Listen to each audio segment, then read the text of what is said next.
الحمد للہ رب العالمین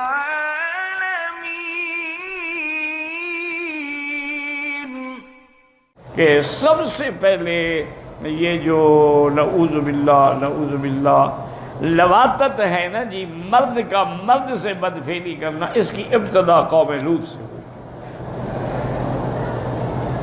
اسی لیے حضرت لوط نے ان کو ڈانٹا اور سمجھایا کہ بدبختو انکم لتاتون الفاحشۃ ما سبقکم بہا من احد من العالمین، تم ایک ایسا گناہ کر رہے ہو، تم سے پہلے جن و انس میں کسی نے یہ گناہ نہیں کیا۔ لیکن وہ بدبخت بالکل ماننے کے لیے تیار بھی نہیں تھا۔ یعنی آپ حیران ہوں گے کہ یہ اتنا گندا کام ہے کہ جانور بھی نہیں کرتا، کتا بھی نہیں کرتا، واحد یہ قوم ہے انسان، نعوذ باللہ ثم نعوذ باللہ ثم نعوذ باللہ، جس نے اغلام بازی شروع کی۔ انا للہ و انا الیہ راجعون۔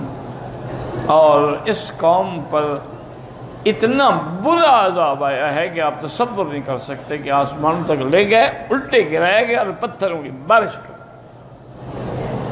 اسی لیے مسئلہ ہے کہ اگر آج بھی کوئی لوتی مرد، یعنی کوئی مرد سے بدفعلی کرے، اور تو اس کی سزا کیا ہے؟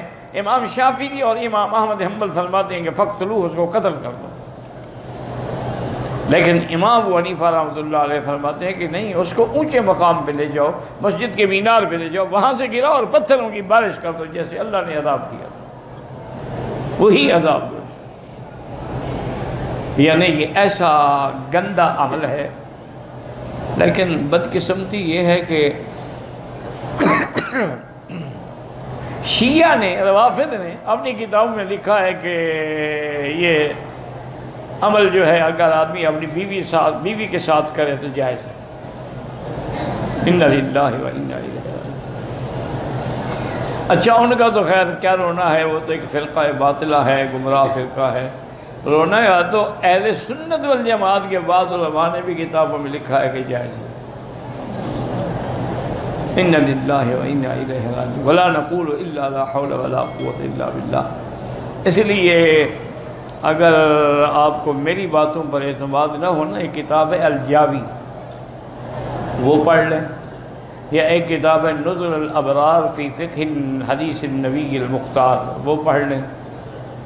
اسی طرح اور فتاوی ہیں ان کے، وہ پڑھ لیں، اس میں انہیں نعوذ باللہ لکھا ہے کہ بزرگوں کی کوئی ایسی بات نہیں ہے، یعنی ایک عام چیز ہے۔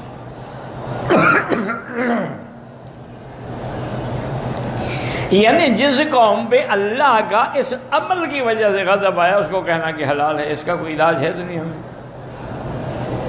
ماں سوا اس کے کہ دعا کریں جو زندہ ہیں اللہ ان کو ہدایت دے، اور جو فوت ہو گئے لکھ کے اللہ ان کی غلطیاں معاف کر دے۔ غلطیاں انسانوں سے ہوتی ہیں، لیکن یہ ایسی غلطی نہیں، یہ ضد ہے۔ ضد کا تو پھر کوئی علاج نہیں ہوتا۔